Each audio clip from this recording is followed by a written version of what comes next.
നമ്മൾ 5ാം ക്ലാസ്സിലെ ബേസിക് സയൻസിൻ്റെ ലാസ്റ്റ് ചാപ്റ്ററിലേക്ക് ജന്തുവിശേഷങ്ങളിലേക്കാണ് പോകുന്നത്. പാഠപ്പത്ത് ജന്തുവിശേഷങ്ങൾ. റഹീം പറമ്പിൽ കളിച്ചുകൊണ്ടിരിക്കുകയാണ്. ഒരു കുരുവി എന്തോ കൊത്തിയെടുത്ത് പേരമരത്തിലേക്ക് പറക്കുന്നവൻ കണ്ടു. പലതവണ ഇത് ആവർത്തിക്കുന്നു കേട്ടപ്പോൾ നാരുകളാണ് കുരുവി കൊണ്ടുപോകുന്നതെന്ന് റഹീമിന് മനസ്സിലായി.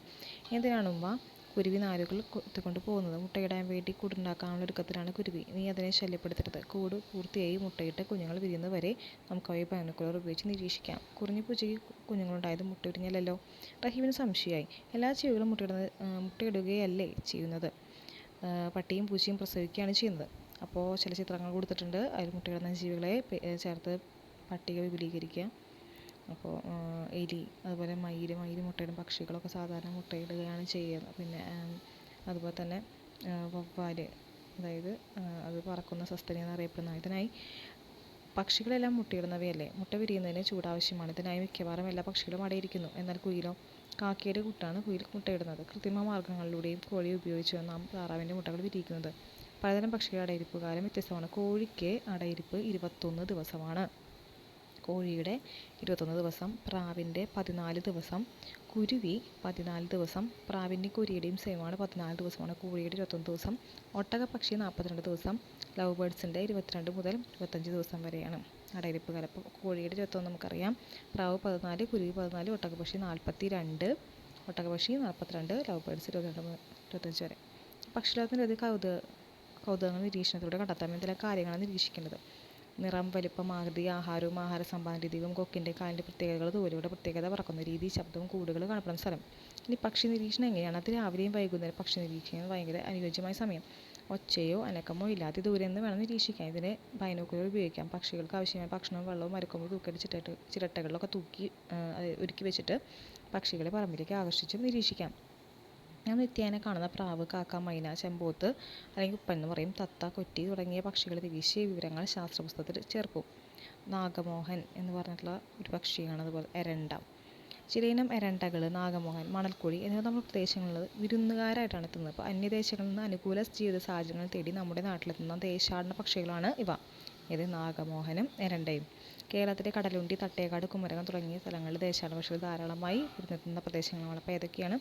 കടലുണ്ടി, തട്ടേക്കാട്, കുമരകം എന്നിവയാണ്. ഇത്തരം സ്ഥലങ്ങളിൽ വിദ്യാർത്ഥികൾക്കായി വനംവകുപ്പിൻ്റെ സഹായത്തോടെ ക്യാമ്പുകൾ സംഘടിപ്പിക്കാറുണ്ട്.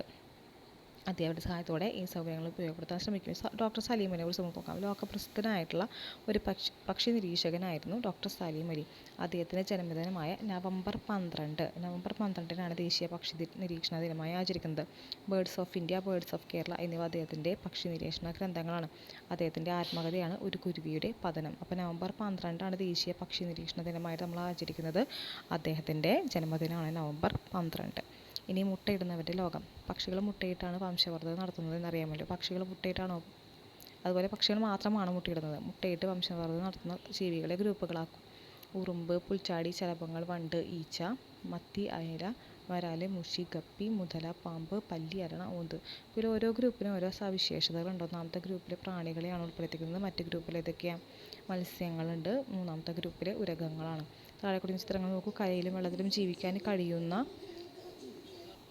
അപ്പോൾ താഴെ കൊടുത്തിരിക്കുന്ന ചിത്രങ്ങൾ നോക്കൂ. കരയിലും വെള്ളത്തിലും ജീവിക്കാൻ കഴിയുന്ന ജീവികളും മുട്ടയിടുന്നവയാണ്. അപ്പോൾ തവള മുട്ടയിടും. അപ്പോൾ ഇല്ലേ, അതുപോലെ തന്നെ സിസീലിയൻ എന്ന് പറഞ്ഞിട്ടുള്ള ഒരു ഉരഗമാണ്. പിന്നെ സാലമാൻഡർ. ഗ്രൂപ്പ് 1 നിങ്ങൾ പരിചയപ്പെട്ട പൊതുവായി പ്രാണികൾ, ഇൻസെക്ട്സ് എന്ന് വിളിക്കാൻ പറ്റും. ഗ്രൂപ്പ് 2 മത്സ്യങ്ങൾ, പിസസ് എന്ന് വിളിക്കാം. 3 ഗ്രൂപ്പിൽ ഇഷ്ടപ്പെടുന്നത് ഉരഗങ്ങൾ, റെപ്റ്റൈൽസ് എന്നും അറിയപ്പെടുന്നു. ഇവയുടെ ചർമ്മം വരണ്ടതും ശൽക്കങ്ങളുള്ളവയുമാണ്. തവള, സലമാൻഡർ, സിസീലിയൻ എന്നിവ കരയിലും വെള്ളത്തിലും ജീവിക്കാൻ കഴിയുന്നവ. കരയിലും വെള്ളത്തിലും ജീവിക്കാൻ കഴിയുന്ന ജീവികളുടെ ഉദാഹരണങ്ങൾ പറഞ്ഞെങ്കിൽ ഏതൊക്കെ പറയാം നമുക്ക്?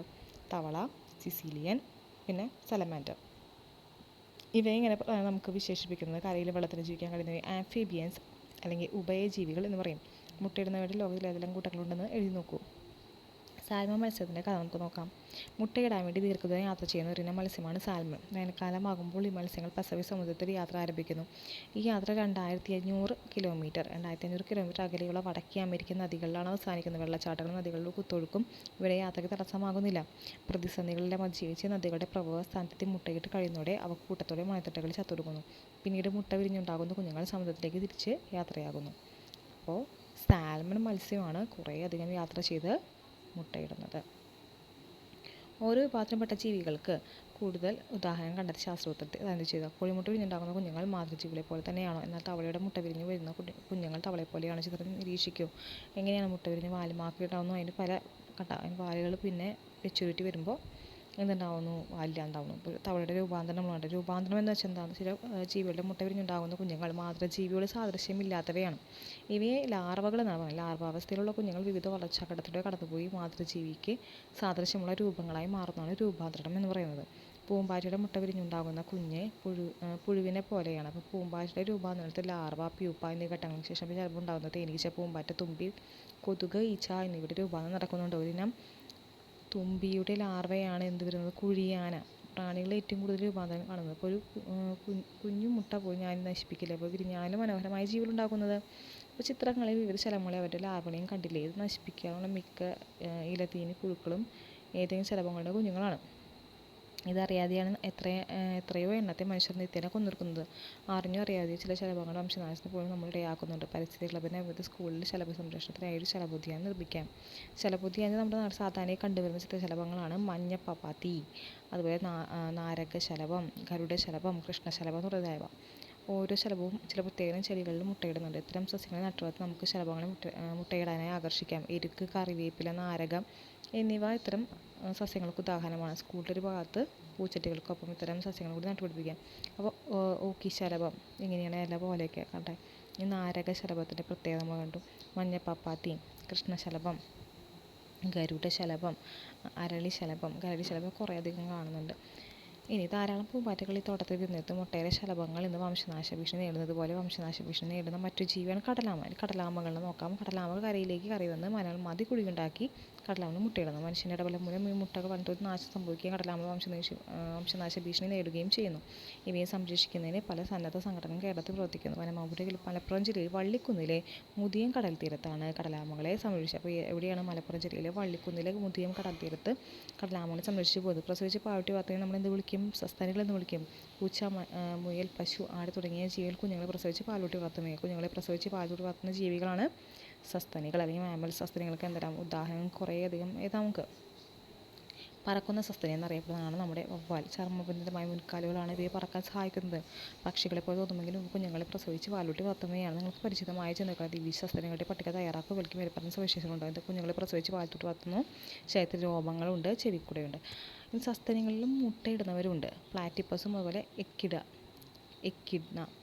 സസ്തനികൾ പൊതുവെ പ്രസവിക്കുന്നവരാണ്. മുട്ടയിടുന്ന ചിലതും ഇക്കൂട്ടത്തിന് പ്ലാറ്റിപ്പസും എക്കിഡ്നയും മുട്ടയിടുന്ന സസ്തനികളാണ്. അപ്പോൾ പ്ലാറ്റിപ്പസും എക്കിഡ്നയും മുട്ടയിടുന്ന സസ്തനികൾക്ക് ഉദാഹരണം. കുഞ്ഞുങ്ങളെ പാലൂട്ടി വളർത്തുന്നു. മുട്ടയിട്ട് കുഞ്ഞുങ്ങളെ പ്രസവിച്ചും ജീവികൾ വാങ്ങിച്ചത് അതാണ് നാം ഇതുവരെ ചർച്ച ചെയ്ത്. ഇതിൻ്റെ അടിസ്ഥാനത്തിൽ താഴെ കൊടുത്തതിന് ചിത്രീകരണം ശാസ്ത്രത്തിൽ ചെയ്തു. ജന്തുക്കൾ പ്രസവിക്കുന്നവ മുട്ടയിടുന്നവയുണ്ട്. പ്രസവിക്കുന്ന കരയിലും വെള്ളത്തിലുണ്ട്. മുട്ടയിടുന്നവ പ്രാണികൾ, മത്സ്യങ്ങൾ, ഉഭയജീവികൾ, ഉരകങ്ങൾ, പക്ഷികളൊക്കെ ഉദാഹരണങ്ങൾ ഇതാണ്. ശരീരം മുറിഞ്ഞാലും പുതിയ ജീവി. പ്ലനേറിയ, അതുപോലെ മണ്ണിര ഒരു തരം പരന്നവയാണ് പ്ലനേറിയ എന്ന് പറഞ്ഞാൽ. എന്നിവയുടെ ശരീരഭാഗങ്ങൾ മുറിഞ്ഞാൽ വീണ്ടും ആ ഭാഗങ്ങൾ വന്ന് പുതിയ ജീവിയാകും. സഞ്ചി മൃഗങ്ങൾ എന്ന് വെച്ചിട്ടുണ്ടെങ്കിൽ ഓസ്ട്രേലിയയിലാണ് കങ്കാരു കാണപ്പെടുന്നത്. പ്രസവിച്ചിട്ടുള്ള കുഞ്ഞുങ്ങളെ സ്വന്തം ശരീരത്തിൽ സഞ്ചിയിലാക്കിയിട്ടാണ് പരിപാലിക്കുന്നത്. പ്രസവിക്കുന്ന അച്ഛൻ. മത്സ്യത്തിൻ്റെ വർഗ്ഗത്തിൽപ്പെട്ട 7 ഇഞ്ച് മാത്രം വലുപ്പമുള്ള ജീവിയാണ് കടൽക്കുതിര. പെൺ കടൽക്കുതിര ഇടുന്ന മുട്ടകൾ ആൺ കടൽക്കുതിരയുടെ ഉദരഭാഗത്തെ സഞ്ചിയിൽ സൂക്ഷിക്കുകയാണ് ചെയ്യുക. 40 ദിവസത്തിന് ശേഷം ഈ മുട്ടകൾ വിരിഞ്ഞ് കുഞ്ഞുങ്ങൾ സഞ്ചിയിൽ നിന്ന് പുറത്തു വരുന്നു. ആൺ കടൽക്കുതിര പ്രസവിക്കുന്നത് പോലെ തോന്നുന്നത് കൊണ്ടാണ്. പ്രസവിക്കുന്ന പാമ്പ് ഏതാണ്? ശരിക്കും അണലിപ്പാമ്പാണ് പ്രസവിക്കുന്നത്. പാമ്പുകളിൽപ്പെട്ട അണലിയുടെ മുട്ടകൾ വിരിഞ്ഞ് ശരീരത്തിനുള്ളിൽ വെച്ച് തന്നെ മുട്ട വിരിയുന്നു. ഇവയുടെ കുഞ്ഞുങ്ങൾ പുറത്ത് വരുമ്പോൾ അണലിപ്പാമ്പ് പ്രസവിക്കുന്നതായി തോന്നുന്നു. കുഞ്ഞുങ്ങൾക്ക് പുറത്തു വന്ന ശേഷം അണലി അവയെ ഒട്ടും പരിപാലിക്കുന്നില്ല. ഇനി പവിഴപ്പുറ്റുകളെ കുറിച്ച് നമുക്ക് നോക്കാം. കടലിലെ മഴക്കാടുകൾ എന്ന് വിശേഷിപ്പിക്കുന്ന പവിഴപ്പുറ്റുകൾ കടലിനടിയിലെ പൂന്തോട്ടങ്ങളെ പോലെ കാണുന്ന ജീവിവർഗമാണ്. വിവിധ ഇനം കടൽ ജീവികളുടെ വാസകേന്ദ്രം കൂടിയാണവ. കടൽക്ഷോഭം ഒരു പരിധി വരെ തടയാനും പല അസുഖങ്ങൾക്കും മരുന്നുകളൊക്കെ നിർമ്മിക്കാനും പവിഴപ്പുറ്റുകൾ നമ്മൾ വംശനാശ ഭീഷണി ഇപ്പോൾ നേടുകയാണ്. ഇവയെ സംരക്ഷിക്കേണ്ട പ്രാധാന്യം ബോധപ്പെടുത്തുന്നതിനായിട്ട് 1997, 2008 എന്നീ വർഷങ്ങളിൽ പവിഴപ്പുറ്റ് വർഷമായി ആചരിക്കുന്നു. അപ്പോൾ ഏതൊക്കെയാണ് പവിഴപ്പുറ്റ് വർഷമായി ആചരിക്കുന്നത്? 1997, 2008 വർഷങ്ങൾ. ലോകത്തിലെ ഏറ്റവും വലിയ പവിഴപ്പുറ്റുകൾ ഓസ്ട്രേലിയയിലെ ഗ്രേറ്റ് ബാരിയർ റീഫാണ്. അത് ലക്ഷദ്വീപിലെ പവിഴപ്പുറ്റുകൾ ധാരാളമായി കാണുന്നു. പവിഴപ്പുറ്റുകൾ കൂടുതൽ കാര്യങ്ങൾ കൂട്ടുകാരായിട്ട് അന്വേഷിച്ചറിയാം. പിന്നെ എന്തൊക്കെ കാര്യങ്ങൾ നമ്മൾ അനേകം ജീവികളും ഇല്ലാതാകുന്നു, അതിനെ സംരക്ഷിക്കണം. വനനശീകരണം, വയലുകളും ജലാശയവും മണ്ണിനൊക്കെ വിഷം കലക്കി മീൻ പിടിക്കുക, ഇതൊക്കെ വളരെ പ്രകൃതിയെ എതിർക്കുന്ന കുറച്ച് കാര്യങ്ങളാണ്. അപ്പോൾ അപ്പോൾ അതിന് പ്രതികൂലമായി ബാധിക്കും. അതിനെക്കുറിച്ച് ക്ലാസ്സിൽ സെമിനാർ സംഘടിപ്പിക്കാനൊക്കെയാണ് പറഞ്ഞത്. ജൈവവൈവിധ്യ രജിസ്റ്റർ, അതായത് ബയോഡൈവേഴ്സിറ്റി രജിസ്റ്റർ അവിടെ തയ്യാറാക്കാമെന്ന് പറയുന്നത്. ഇത്രയാണ് ഈ പാഠഭാഗത്തിൻ്റെ ഉള്ളത്. Thank you. അടുത്ത ക്ലാസ്സിൽ കാണാം.